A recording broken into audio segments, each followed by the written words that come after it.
si on remonte sur la raison d'être qui est aujourd'hui de transformer les urgences en solutions durables, ça nous a permis, par exemple, là où on n'était que prestataire de préparation esthétique de véhicules, d'avoir la confiance de PSA qui est quand même un groupe majeur aujourd'hui dans l'automobile, et qui nous a retenus dans le cadre d'un appel d'offres sur de reconditionnement de véhicules, donc sur des métiers de carrosserie, mécanique, des métiers où on n'était pas. Par contre, il avait confiance dans le fait qu'on connaissait le terrain et qu'on serait présent au bon rendez-vous. Et donc, tu vois, ça nous a permis, nous, aujourd'hui, d'innover sur un nouveau métier. Alors, mécanique, carrosserie, on va dire que ce n'est pas des nouveaux métiers. Pour nous, ça l'était, surtout dans un processus industriel, parce qu'aujourd'hui, c'est plutôt artisanaux. Hein. Donc, on est dans un processus industriel, on est sur un nouveau métier, on est donc forcément sur des nouveaux développements, on va s'adresser à des nouveaux acteurs.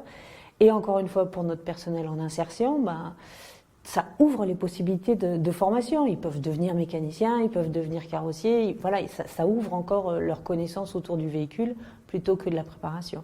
On allonge la durée d'usage d'un véhicule, parce qu'aujourd'hui, dans le processus, historiquement, les véhicules d'occasion, c'est à peine 30% vendus par les professionnels, hein, les concessions. Le reste, c'est beaucoup du privé, c'est beaucoup du particulier ou des revendeurs. Mais les concessions, jusque-là, étaient très peu sur ce marché. Pourquoi ? Parce que le temps qu'ils récupèrent la voiture, tu achètes une voiture, tu revends la tienne, ça restait sur leur parc. Ensuite, il fallait trouver quelqu'un qui allait faire la carrosserie, ensuite la mécanique, ensuite la préparation. Grosso modo, c'est le coût d'immobilisation de la voiture, ça leur coûtait 1 500 €.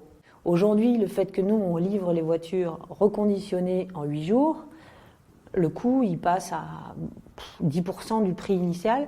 Et donc, ça les remet dans la boucle et ça la remet dans les courses pour cet allongement de la durée d'usage. Et là, aujourd'hui, on en discutait justement avec PSA, où jusque maintenant, ils étaient sur le VO, mais VE jusqu'à 3 ans. Aujourd'hui, ils ambitionnent de vendre aussi des véhicules qui ont jusqu'à 6, 7 ans.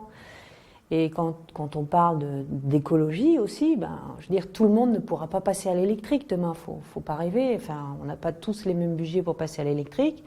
Si tu peux permettre d'allonger des durées de vie, là, tu as un vrai impact écologique aussi.